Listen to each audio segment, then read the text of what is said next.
And now, time to get in the huddle with your host, Charles Prodigy Richey, here on the Man of Steel podcast.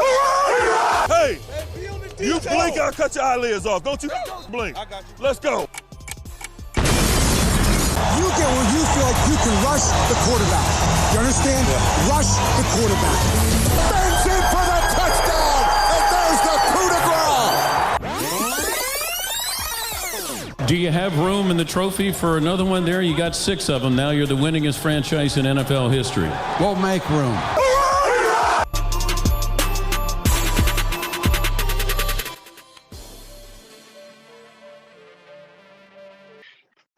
And welcome everybody to this edition here of the Man of Steel podcast. Me, Charles Prodigy Richey, and joining me to the left of my screen, as you can see here, we're talking with Bryan DeArdo of CBS Sports. You can always follow him on social media, on Twitter and Instagram at Bryan DeArdo. You can always also follow me on social media on Twitter and Instagram at Prodigy Richey at OnDeckCSR. For the Man of Steel podcast is at Man of Steel CJR on Twitter and at Man of Steel Nation on Instagram. Bryan, how you doing? I apologize for that long delay, but what's going on, my man? Not too much. I'll let you catch your breath. I'm doing okay. Just continuing life in the pandemic, which I know for everybody is, has its ups and downs. But overall, things are good here. It's hot. There's no question about that. And, every day just trying to keep keeping abreast of the what's going on with the NFL. It seems like every day we're getting more information. I'm sure we'll talk about it as we, delve into the show, but it looks like we'll have a season. The plan is still to have a season. I know the league recently, last night proposed a 35% escrow, I believe, either 32 or 35%. And based on what I saw from the social media reaction of the players, they're vehemently against it.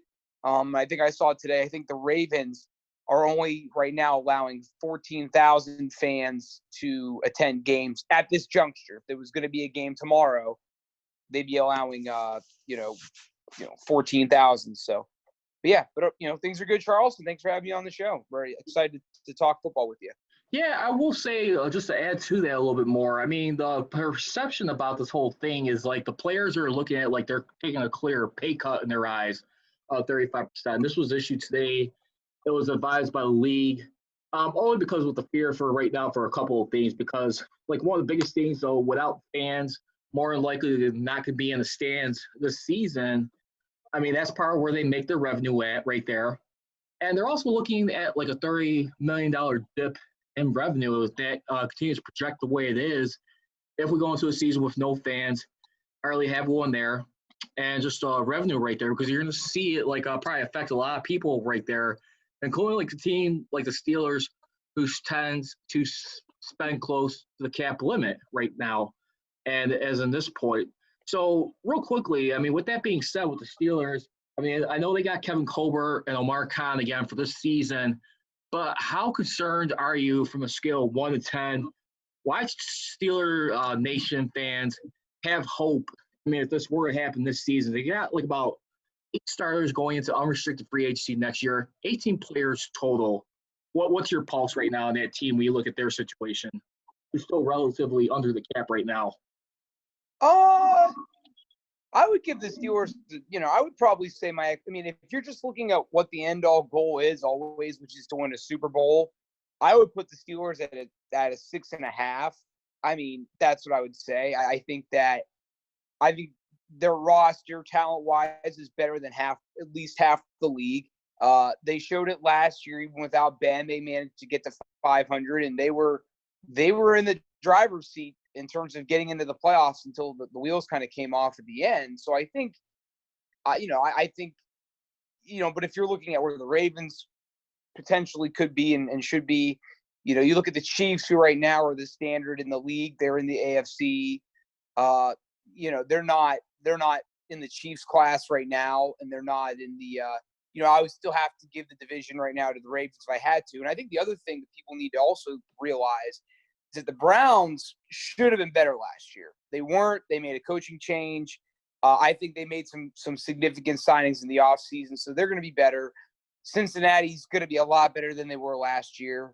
So they're going to have Joe Burrow. I think they're still young, and in terms of competing for anything big, I think the Bengals are still a couple of years away, but they're going to be tough. And they almost beat the Steelers in Cincinnati last year. So, and then you look at outside the division, outside of the Chiefs, who are obviously the benchmark. You look at teams like, the Broncos, who were 7-9, but they came on strong near the end. You look at, and they made some they had a good draft, I would say. They got a lot of receivers, which I know they wanted to bulk up on.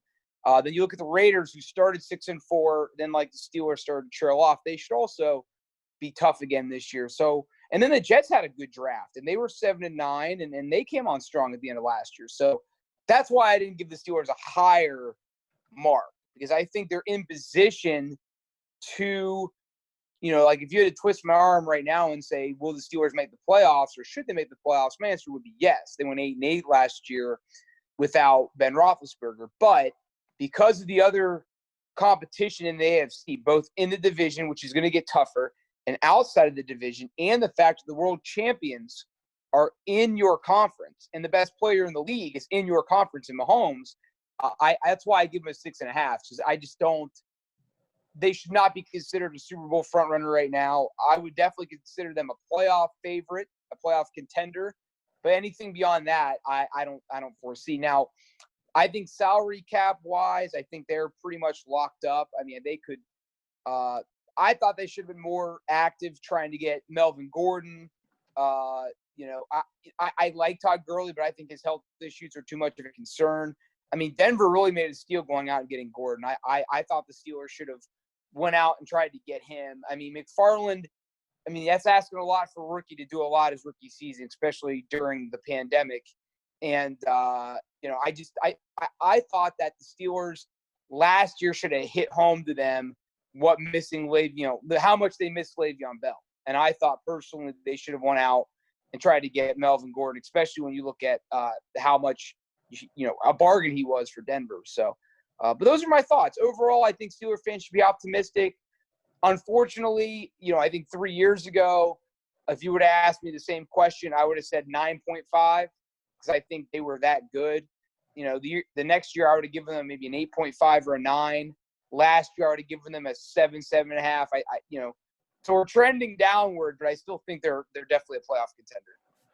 I guess what I was more meaning, I think to rephrase my question too. I'm sure about the playoffs this year, but what I guess where I was more striking at, let's just say if the salary cap does go down next year, when they're a team who usually likes to tend to spend close to the limit and find a way to put signing bonuses, money up front. I mean, do you feel like they're not going to probably have much leeway in 2021 where they have to break up a big chunk of their team? I guess that's where I was getting at with you.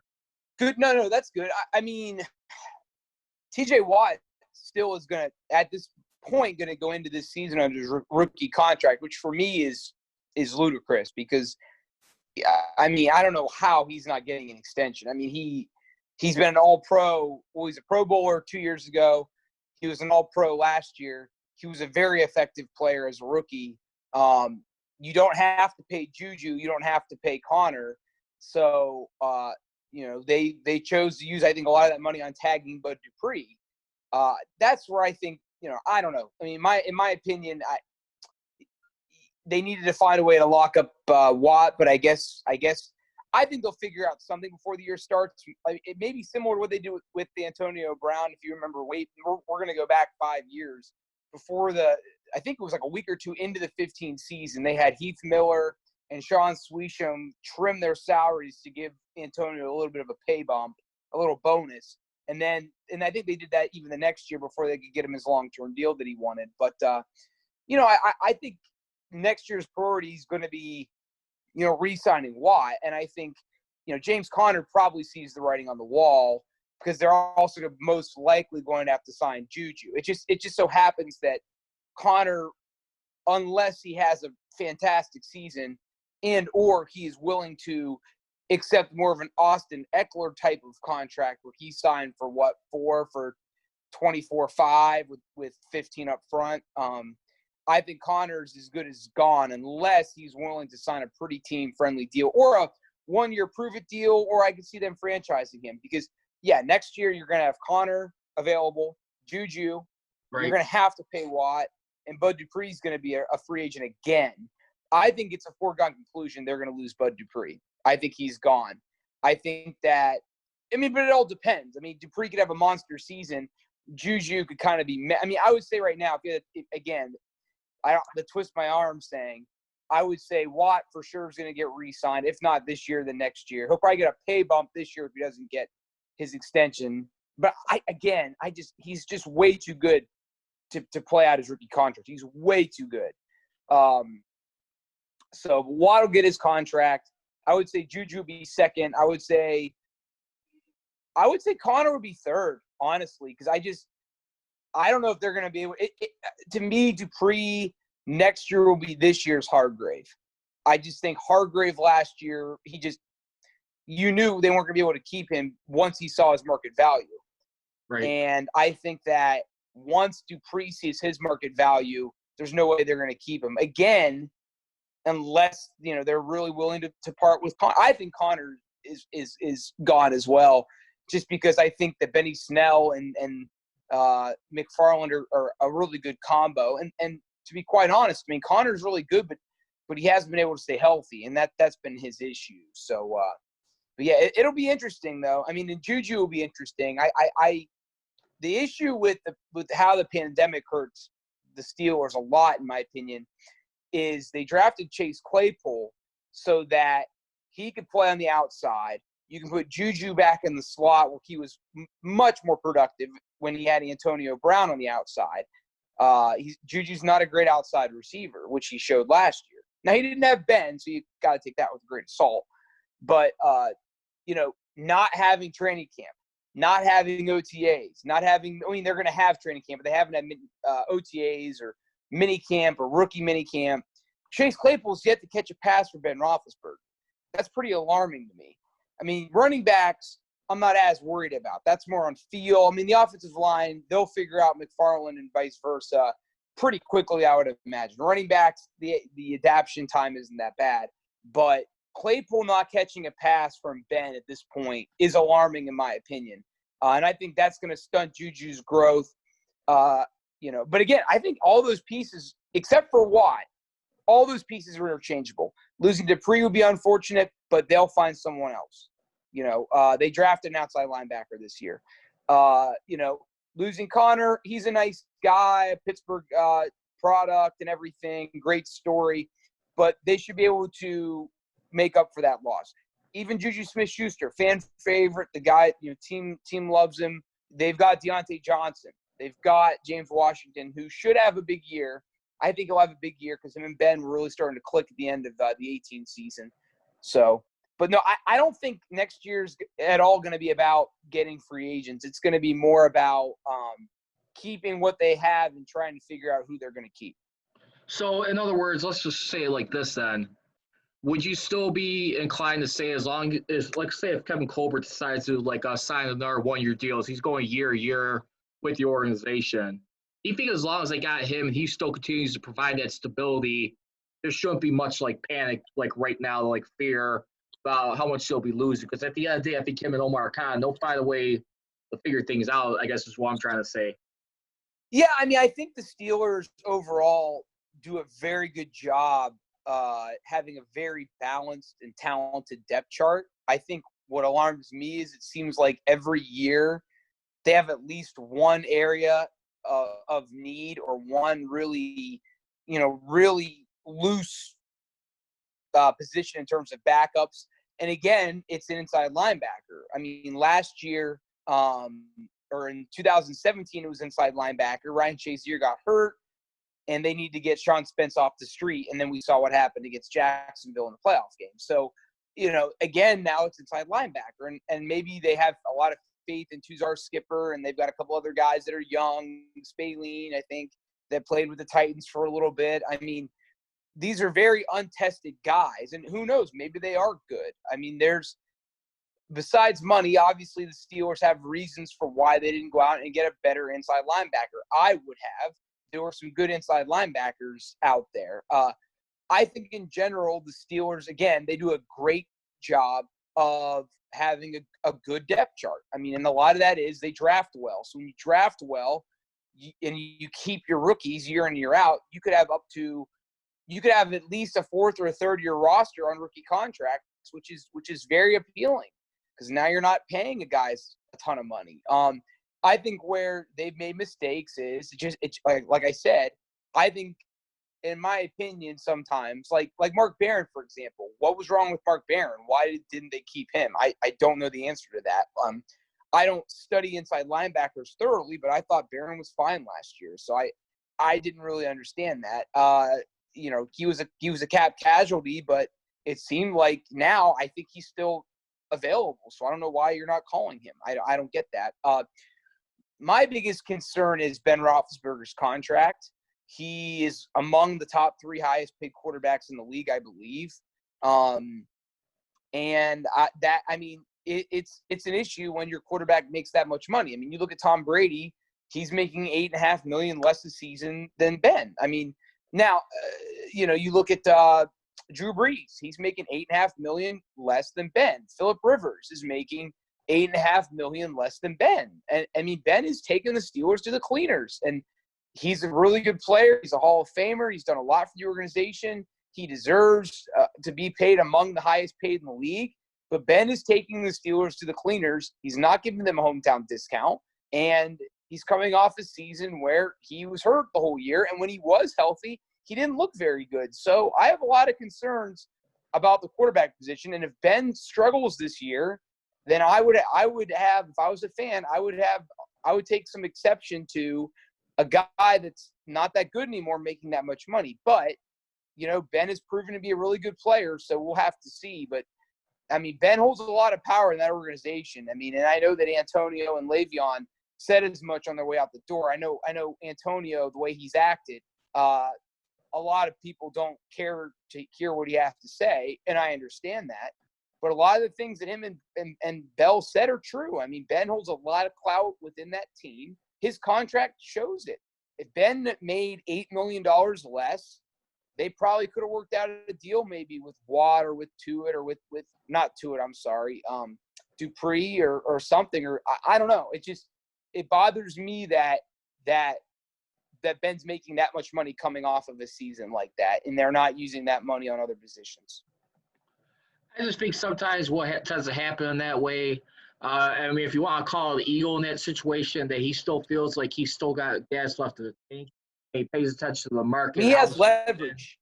He has leverage. That's the biggest thing. I mean, right? And Ben knows he has leverage. Ben, I mean, everybody in Pittsburgh talks about the 20 years they didn't have Bradshaw, and they didn't, between Bradshaw and Ben, and they didn't win any Super Bowls. And the Steelers live in that paranoia of 84 to 2003, when they didn't have Bradshaw, they didn't have Ben. They still had a competitive roster for the most part, but they couldn't win rings, so they didn't have that franchise quarterback. Ben knows that. Ben knows that. His agent knows that.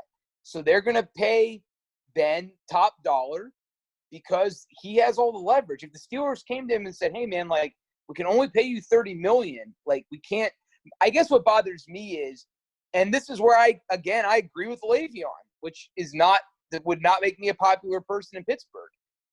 They were willing to give Ben, to my knowledge, everything that he wants. And then you've got Le'Veon Bell, who just wanted more guaranteed money. That's all he wanted. And they wouldn't do it. And now he's gone. And they gave, and I was talking to somebody else earlier today about this. One of the Steelers' biggest mistakes under Colbert was they gave Antonio the big contract, and they didn't give it to Le'Veon Bell. Now, hindsight's 20/20, and that's all that's fine, and I get it. But at the end of the day, that was a mistake. And I'm not blaming them. I'm just saying that was a mistake. But how they've handled the salaries of their high – now, again, I understand this too. You have to have a reputation of taking care of your players. The Steelers took care of Brown. He's the one that messed it up. They're taking care of Ben. But I do think there is a line you need to draw. I think, in my opinion, because the Steelers like longer contracts, my thing I would say to the guys would be, hey, we're not going to promise you'll be the highest paid players, but we're going to offer you a competitive salary based on what you've done and what we believe you will do. They'll put you among the highest paid of your position, whether that's top 5, top 3, top 10, whatever. And they should be asking their players, what's more important to you? Is it guaranteed money, or is it guaranteed money, or is it long-term money? So I don't know. Those are just kind of some of my thoughts. But in terms of the Steelers structure, I mean, they're good. I mean, Omar is, from what I understand, really good. In general, I mean, the Steelers draft incredibly well. The free agent moves they've made in recent years, with the exception of the tight end a couple of years ago, Green. I mean, overall, all the other ones have been good. So, for the most part, Moncrief was also bad. But overall, I mean, I would feel good. My issue, again, is the power they give Ben is just it's staggering. You're not the only one that thinks that, but I will say not re-signing Le'Veon Bell, or kind of coming to terms on a long-term deal with some guaranteed money, you kind of get the sense that's kind of changed a little bit of the fortunes of like the consistent like playoff success this franchise had. I mean, where it was. I mean, when you had the killer bees, you still had a defense that was improving. We'll get back into that a little bit later.